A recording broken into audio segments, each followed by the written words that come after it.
ملتا ہے در سے آخرت سے ان واقعات سے، سیکھیں سبق سکھاؤ اکابری کی حیات سے۔ الحمد للہ رب العالمین والصلاة والسلام علی سید المرسلین، اما بعد فاعوذ باللہ من الشیطان الرجیم، بسم اللہ الرحمن الرحیم۔ الصلاة والسلام علیک یا رسول اللہ وعلی آلک واصحابک یا حبیب اللہ، الصلاة والسلام علیک یا نبی اللہ وعلی آلک واصحابک یا نور اللہ۔ پیارے اسلامی بھائیوں اور مدنی چینل کے ناظرین، پروگرام ہے ایک قصہ ایک سبق، اور آج ہم آپ کے سامنے انشاءاللہ الکریم سیدی قطب مدینہ رحمۃ اللہ علیہ کی سیرت کے متعلق بیان کریں گے۔ آئیے سب سے پہلے درود پاک کی فضیلت سنتے ہیں۔ درود شریف کی فضیلت: سرور کائنات صلی اللہ علیہ وسلم کا فرمان رحمت نشان ہے، قیامت کے روز اللہ پاک کے عرش کے سوا کوئی سایہ نہیں ہوگا۔ 3 شخص اللہ پاک کے عرش کے سائے میں ہوں گے۔ عرض کی گئی، یا رسول اللہ صلی اللہ علیہ وسلم وہ کون لوگ ہوں گے؟ ارشاد فرمایا، نمبر 1 وہ شخص جو میرے امتی کی پریشانی دور کرے، نمبر 2 میری سنت کو زندہ کرنے والا، نمبر 3 مجھ پر کثرت سے درود شریف پڑھنے والا۔ یا الہی گرمی محشر سے جب بھڑکے بدن، دامن محبوب کی ٹھنڈی ہوا کا ساتھ ہو۔ صلو علی الحبیب صلی اللہ علی محمد صلی اللہ علیہ وسلم۔ سیدی قطب مدینہ رحمۃ اللہ علیہ کے مرید و خلیفہ حضرت مولانا عارف ضیائی رحمۃ اللہ تعالی علیہ کا بیان ہے کہ ایک مرتبہ حج کے دنوں میں مدینہ شریف میں پانی کی شدید قلت ہو گئی۔ انہی ایام میں قطب مدینہ کے ہاں مہمانوں کی کثرت ہوتی تھی، اس لیے پانی کا استعمال بھی زیادہ ہوتا تھا۔ کبھی کبھی ایسا بھی ہوا کہ پینے کے لیے بھی پانی موجود نہ ہوتا تھا۔ میرا یہ معمول تھا کہ ایک جگہ سے پانی بھر کر لاتا، کوشش کرتا کہ پانی کی چند ٹینکیاں ہمیشہ موجود رہیں۔ ایک دن حضور قطب مدینہ رحمۃ اللہ علیہ وضو کے لیے گئے تو آپ کی نظر پانی کی ٹینکیوں پر پڑ گئی۔ مجھ سے پوچھا، ان زمزمیوں یعنی ٹینکیوں میں کیا رکھا ہے؟ عرض کی، حضور چونکہ پانی کی قلت ہے اس لیے ان میں پانی بھر رکھا ہے تاکہ رات کو مہمان آئیں تو پانی کی تنگی نہ ہو۔ فرمایا، یہ تو درست نہیں، پانی کی قلت ہے اور تم نے پانی جمع کر رکھا ہے، ابھی اسے لے جاؤ اور لوگوں کو دے دو۔ ان دنوں حجاج کا بہت ہجوم تھا اور گلیاں بھی تنگ تھیں، پانی بھر کر لانا آسان نہ تھا، لیکن آپ کے حکم کی تعمیل سے انکار بھی ممکن نہ تھا، اس لیے آپ نے جیسا حکم فرمایا تھا ایسے ہی کیا۔ صلو علی الحبیب صلی اللہ تعالی علی محمد صلی اللہ علیہ وسلم۔ توکل کی اہمیت۔ پیارے اسلامی بھائیوں، اس واقعے سے اندازہ لگایا جا سکتا ہے کہ سیدی قطب مدینہ رحمۃ اللہ علیہ کو اللہ پاک کی ذات پر کیسا کامل یقین تھا، اور آپ رحمۃ اللہ علیہ کیسے عالیشان توکل کے مالک تھے۔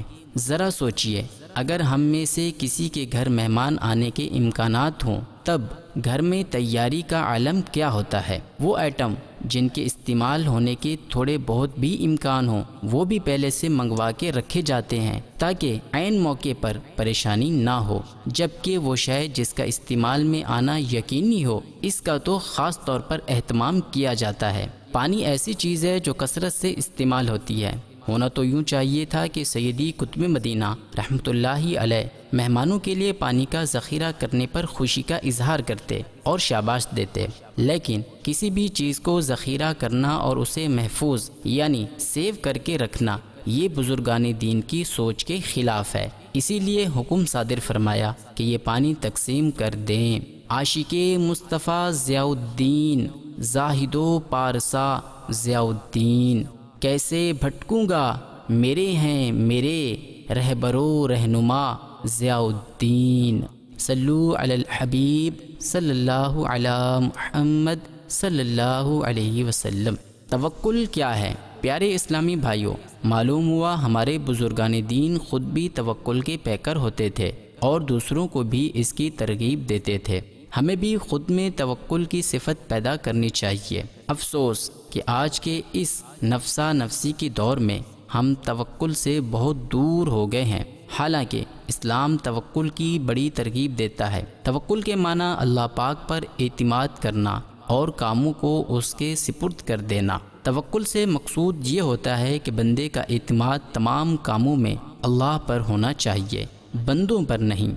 یہ یاد رہے کہ اسباب کو بالکل ہی چھوڑ دینا توکل نہیں ہے، بلکہ توکل یہ ہے کہ اسباب کو اپنا کر بندہ صرف اللہ پر ہی اعتماد کرے۔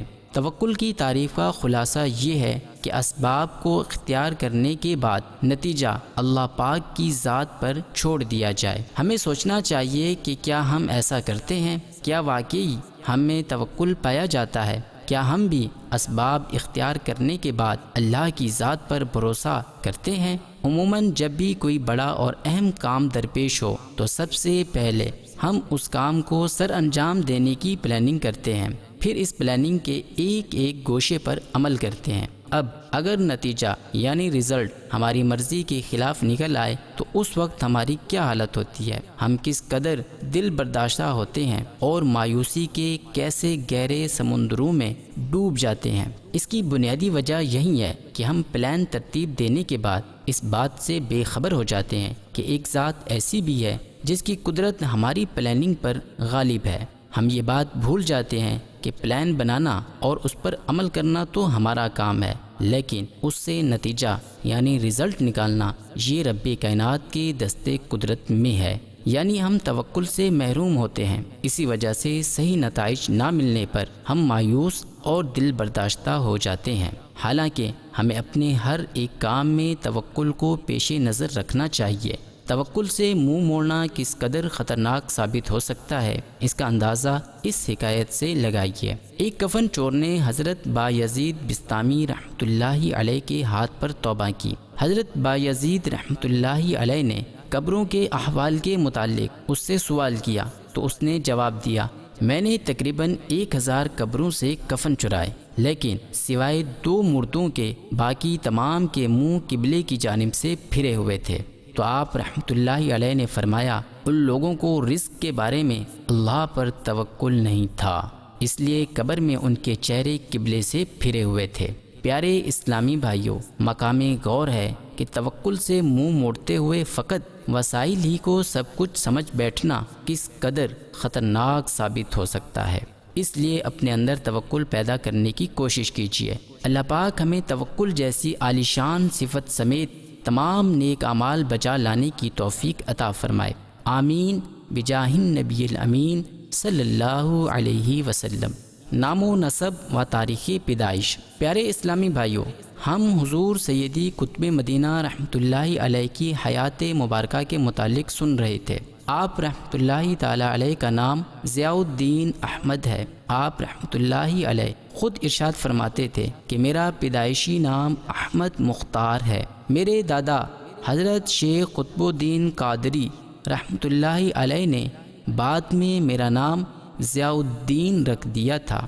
آپ رحمۃ اللہ علیہ بروز پیر ربیع الاول 1294 ہجری بمطابق 1877 سن عیسوی بمطابق قصبہ کلاس والا ضلع ضیاءکوٹ یعنی سیالکوٹ میں پیدا ہوئے۔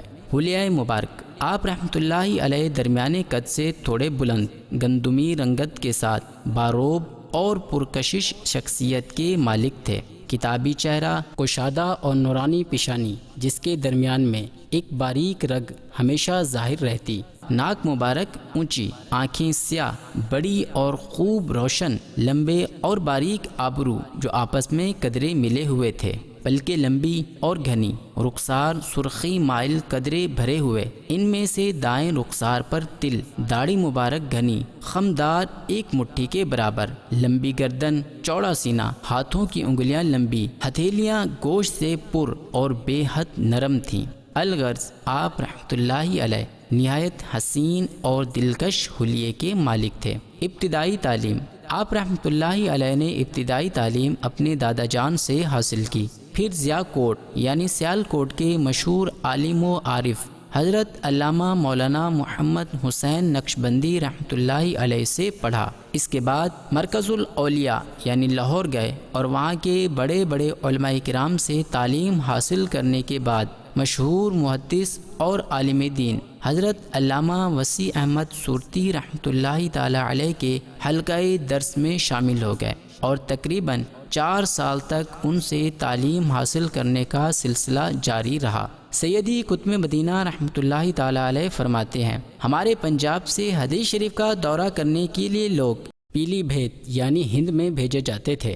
وہاں حضرت شاہ وسیع احمد محدث صورتی رحمۃ اللہ علیہ ایک بہت بڑے بزرگ اور کامل اولیاء اللہ میں سے تھے۔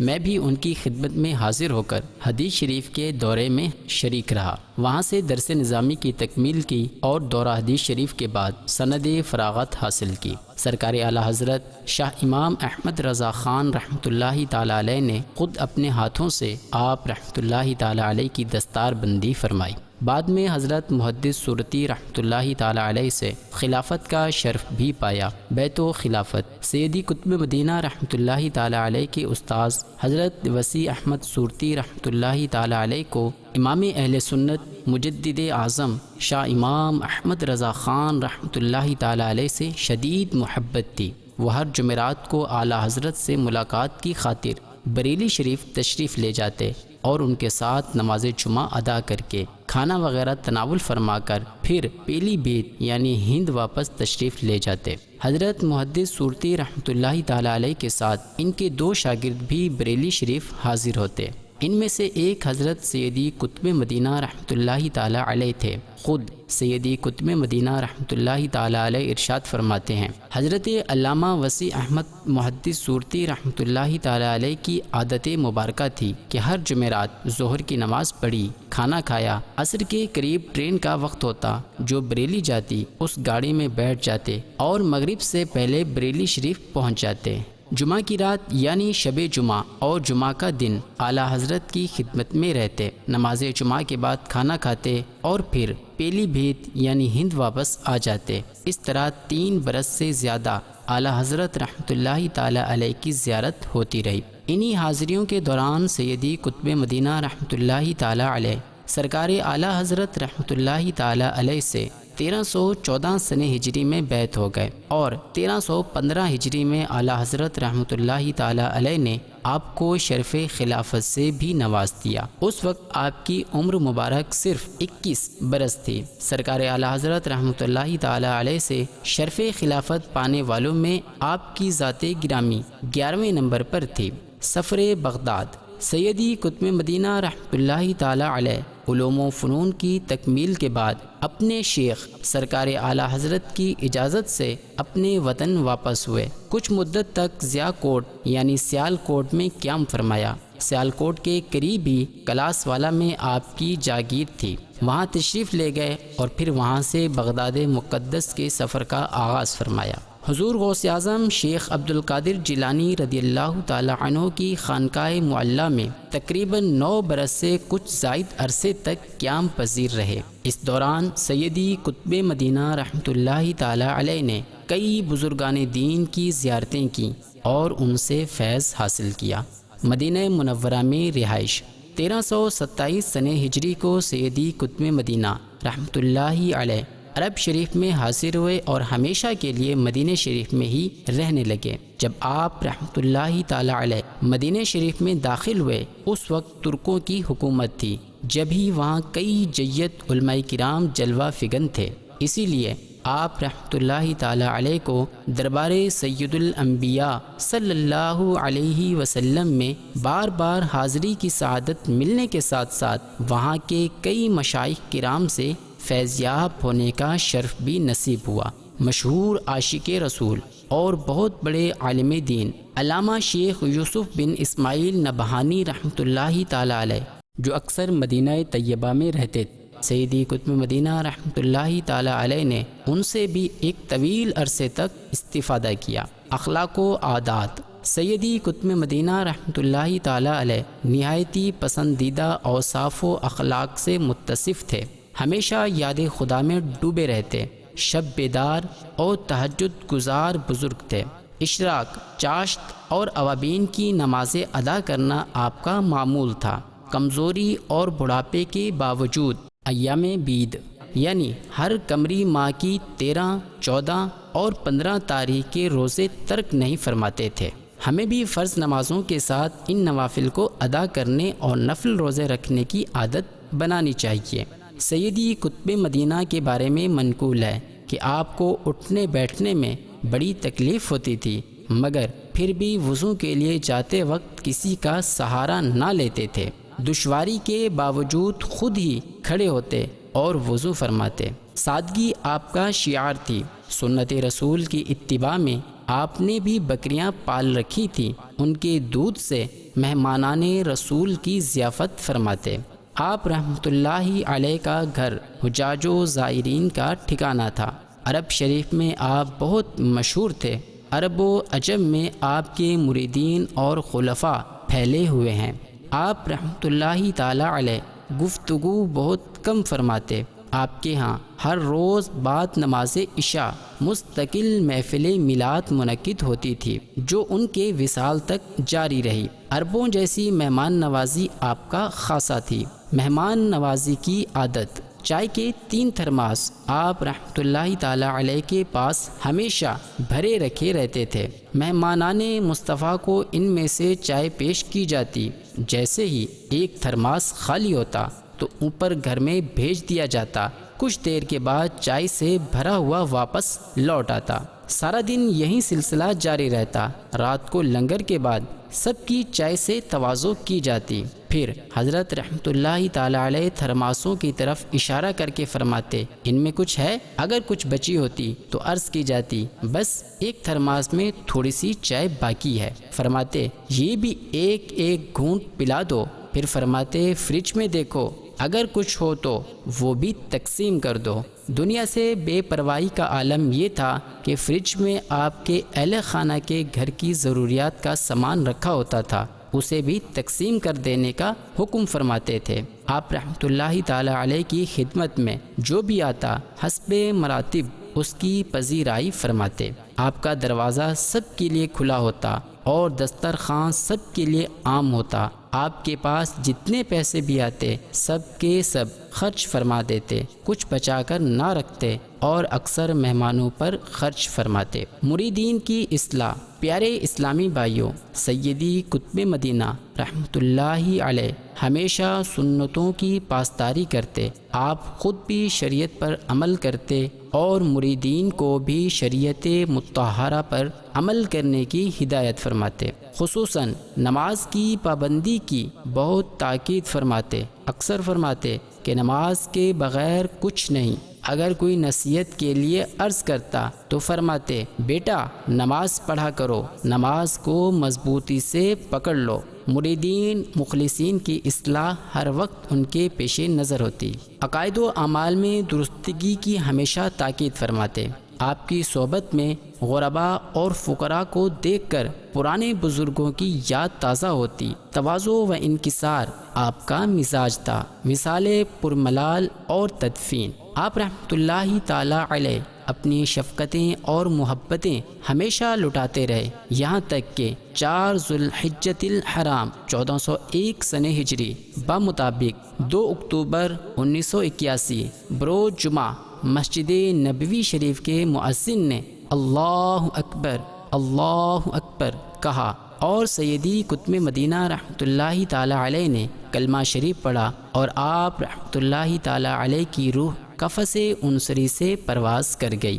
بعد غسل شریف کفن بچھا کر سر اقدس کے نیچے سرکار مدینہ صلی اللہ علیہ وآلہ وسلم کے حجرہ مقصورہ شریف کی خاک مبارک رکھی گئی۔ سرکار دو عالم صلی اللہ علیہ وسلم کی قبر انور کا غسالہ شریف اور مختلف تبرکات ڈالے گئے، پھر کفن شریف باندھا گیا۔ بعد نماز عصر درود و سلام اور قصیدہ بردہ شریف کی گونج میں جنازہ مبارکہ اٹھایا گیا۔ بالآخر بے شمار سوگواران کی موجودگی میں سیدی قطب مدینہ رحمۃ اللہ تعالی علیہ کو ان کی آرزو کے مطابق جنت البقیع کے اس حصے میں جگہ نصیب ہوئی جہاں اہل بیت اطہار علیہم الرضوان آرام فرما ہے۔ وہاں سیدات النساء فاطمۃ الزہرا رضی اللہ تعالی عنہا کے مزار پر انوار سے صرف 2 گز کے فاصلے پر سپرد خاک کیا گیا۔ اللہ عز و جل کی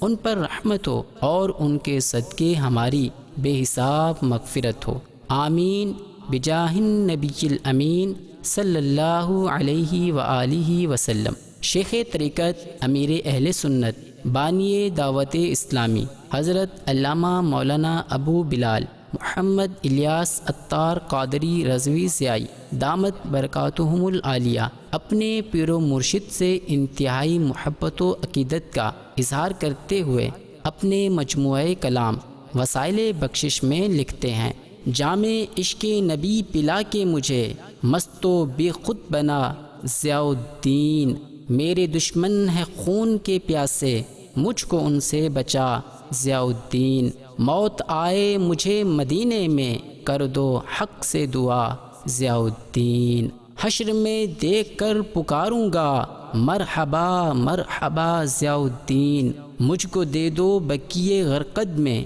اپنے قدموں میں جا ضیاء الدین، مصطفیٰ کا پڑوس جنت میں مجھ کو حق سے دلا ضیاء الدین، بے عمل ہی سہی مگر عطار کس کا ہے آپ کا ضیاء الدین، صلو علی الحبیب صلی اللہ تعالی علی محمد۔ پیارے اسلامی بھائیوں، آج ہمیں مرید و خلیفہ اعلیٰ حضرت سیدی قطب مدینہ حضرت علامہ مولانا ضیاء الدین احمد مدنی قادری رضوی رحمۃ اللہ تعالی علیہ کی ذات گرامی کے متعلق مدنی پھول سننے کی سعادت حاصل ہوئی۔ سیدی قطب مدینہ رحمۃ اللہ تعالی علیہ اللہ پاک کی ذات پر بھروسہ کرنے والے نہایتی سخی اور مہربان بزرگ تھے۔ سیدی قطب مدینہ نہایتی خوبصورت حلیے کے مالک تھے۔ پیلی بھیت یعنی ہند میں محدث صورتی رحمۃ اللہ تعالی علیہ کے پاس دوران تعلیم ہی آپ اعلیٰ حضرت کے مرید ہو گئے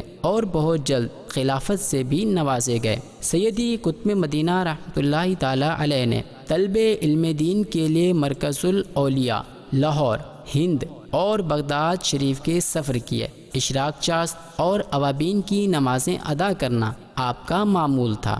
سیدی قطب مدینہ مہمان نوازی میں اپنی مثال آپ تھے۔ سیدی قطب مدینہ خود بھی شریعت پر عمل کرتے اور اپنے مریدین کو بھی شریعت مطہرہ پر عمل کی ہدایت فرماتے۔ عاجزی و انکساری آپ کا شیوا تھا۔ سیدی قطب مدینہ کا 4 ذوالحج 1401 سن ہجری بروز جمعہ وصال ہوا اور آرزو کے مطابق جنت البقیع میں آپ کی تدفین ہوئی۔ اللہ پاک ہمیں بھی ان کے نقش قدم پر چلنے کی توفیق عطا فرمائے، آمین بجاہ النبی الامین صلی اللہ تعالی علیہ وآلہ وسلم، صلو علی الحبیب صلی اللہ تعالی علی محمد صلی اللہ علیہ وسلم۔ پیارے اسلامی بھائیوں، آج کے پروگرام کا وقت اختتام کی طرف بڑھ رہا ہے۔ آئندہ ایک نئے واقعے اور سبق کے ساتھ حاضر ہوں گے، تب تک کے لیے اجازت دیجیے۔